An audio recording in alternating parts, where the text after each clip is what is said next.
ये सब नशे में है। कोई चिलम के नशे में है, कोई दारू के नशे में है, कोई सत्ता के नशे में है। ये सारे के सारे इन पर नशा बर्दाश्त नहीं हो रहा। बंगाल के वीडियो में एक बीजेपी विधायक का भतीजा सीधा कह रहा है कि 2 तारीख के बाद सरकार बनने के बाद हम तुम्हें यहाँ रहना दुश्वार कर देंगे। राम राम की लूट है, लूट पाए सो लूट, सरकार चली जाएगी, समय जाएगा छूट। उत्तर प्रदेश के अंदर जो उनकी भाषा आपने वीडियो में देखी है, सही तो कैमरे के पीछे वही भाषा है। इसीलिए उनके लोग बेटियों को बलात्कार कर रहे हैं। तुम्हें पता नहीं? तुम ये बताओ, ये भारतीय जनता पार्टी की गाड़ी में ऐसी कौन सी वो लगी है जो भारतीय जनता पार्टी की गाड़ी में ईवीएम मिलते हैं, भारतीय जनता पार्टी के घरों में ईवीएम मिलते हैं? ये क्या है? मैं ये कह रहा हूँ, अगर दीदी बंगाल में हारती है तो ईवीएम और भारतीय जनता पार्टी और केंद्र सरकार मिलकर हराएगी।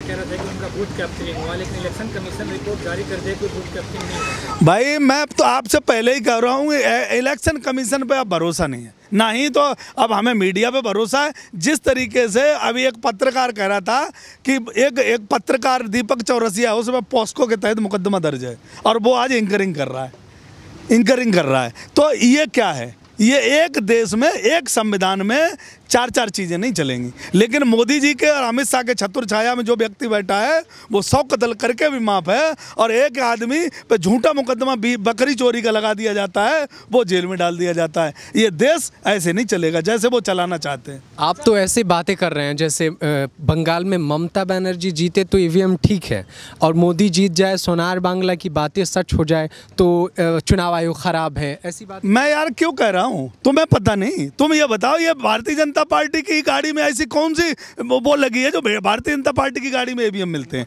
भारतीय जनता पार्टी के घरों में ईवीएम मिलते हैं? ये क्या है? हमें बताओ। अगर ममता दीदी उठाती है सवाल तो गलत क्या उठाती है? अगर तुम्हारा चुनाव आयोग निष्पक्ष कहाँ है? चुनाव आयोग जरूर, हम जानते हैं उसकी जन्म कुंडली तो मुझे पता नहीं है, लेकिन चुनाव आयोग जरूर गुजरात का होगा।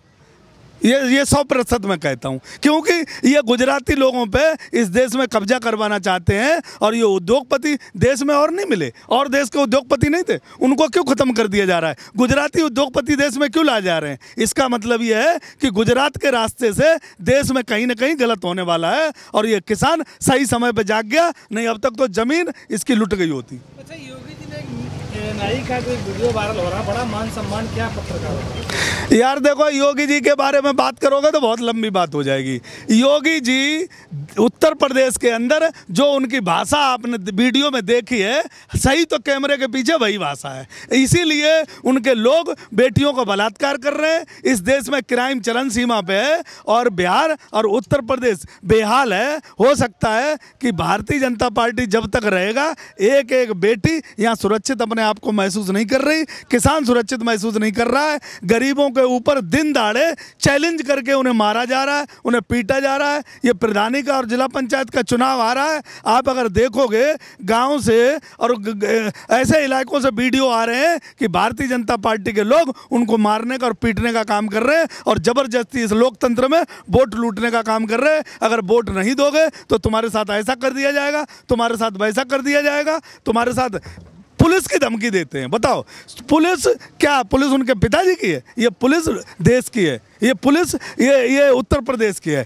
लेकिन ये लोग चैलेंज करके, अभी तुमने बंगाल का वीडियो नहीं देखा? बंगाल के वीडियो में एक बीजेपी विधायक का भतीजा सीधा कह रहा है कि 2 तारीख के बाद सरकार बनने के बाद हम तुम्हें यहाँ रहना दुश्वार कर देंगे, तुम्हें हम यहाँ से रहने नहीं देंगे। क्या है ये? बंगाल में तो अभी इनकी सरकार भी नहीं बनी, अभी तो चुनाव चल रहा है, और ये इस तरीके से धमकी दे रहा है। उत्तर प्रदेश का हर दूसरा व्यक्ति इनकी धमकी का शिकार हो रहा है, और उत्तर प्रदेश में क्राइम से लेकर, बलात्कार से लेकर के, भ्रष्टाचार से लेकर के आज राम राम की लूट है। लूट पाए सो लूट, सरकार चली जाएगी, समय जाएगा छूट।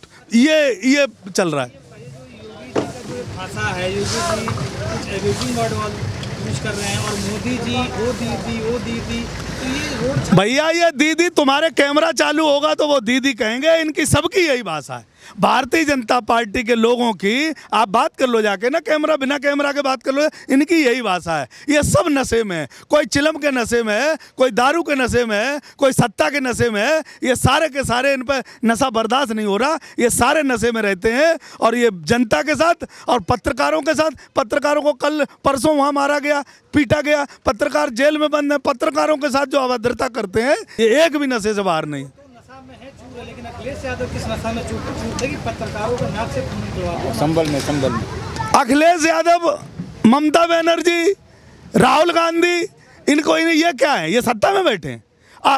राहुल गांधी का गले मान पकड़ के और एक्सप्रेस हाईवे पर पटक दिया, अखिलेश यादव जी के मुंह में माइक मार दिया और ममता दीदी की टांग तोड़ दी। ये सत्ता में, इनसे सवाल करो ना तुम, अगर ये सत्ता में तो सवाल करो।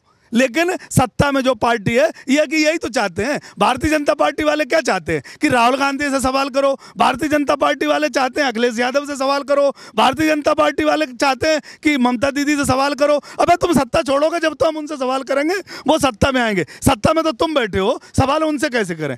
तुम सत्ता में बैठे हो, तुम्हारा तब तक खून पिएंगे जब तक तुम सत्ता में बैठे रहोगे और तुम्हें एक एक गलत काम का नतीजा भुगतना पड़ेगा। ये किसान बॉर्डरों पर बैठा है। को दोष दे रहे हैं। अगर खुदा न खास्ता अगर बंगाल में दीदी का सम्राट लौटता है तो क्या आप ईवीएम को दोष देंगे? तुम यार खुदा खास्ता वाली बात मत करो। सुनो, दीदी अगर हारी, सुन लो, एक बात सुन लो मेरी, तेजस्वी बिहार में हारा नहीं गया, हराया गया है।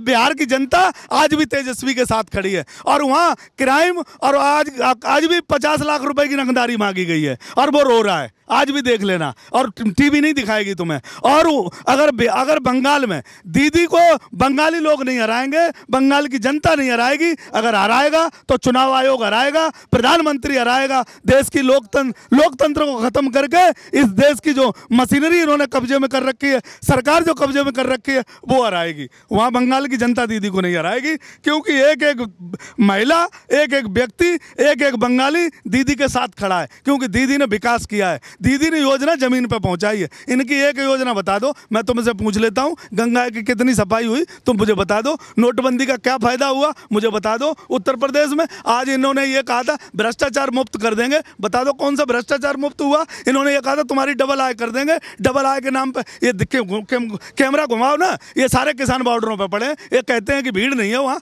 आज क्या हो रहा है, उत्तर प्रदेश में जो इन्होंने कहा था, देश में जो इन्होंने कहा था, ठीक उसका उल्टा हो रहा है। क्यों हो रहा है? इसका मतलब इनकी नीयत साफ नहीं है। मैं फिर कहता हूं कि इनकी जैसे सरकार जाएगी और ये किसान जाग रहा है, उस दिन ये देश के बाहर वो 900 करोड़ का हवाई जहाज लेके कहीं बाहर विदेशों में न भाग जाए। अब इनका देश को कोई भरोसा नहीं, क्योंकि ये देश को लूटने आए और सत्ता पे बैठ गए, ये देश को बुरी तरीके से लूट रहे हैं।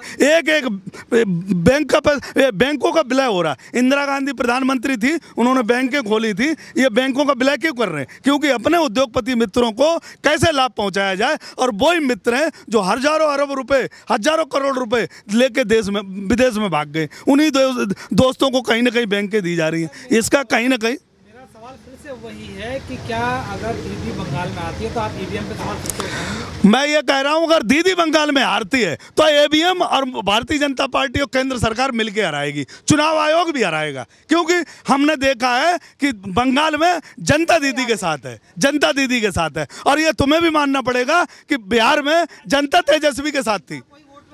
अरे मैं ये कह रहा हूँ, ये क्या कहते थे, ये कहते हैं कि बॉर्डर पर किसान नहीं बैठा है, तो आ जाओ ना, क्यों डरते? फिर पार्लियामेंट में ये कहते हैं कि किसान आंदोलन जी भी है, किसानों में आंदोलन जी भी बैठे हैं, किसान काले कानून नहीं समझा पा रहा। ये दो भाषाएं क्यों बोलते हैं? मुझे ये बताओ, अगर मैं ये कहता हूं कि बॉर्डर पर किसान नहीं बैठे तो तुम्हारी माँ ने दूध पिलाया है तो किसानों को लठ मार के उठा दो, क्यों नहीं उठा देते हो?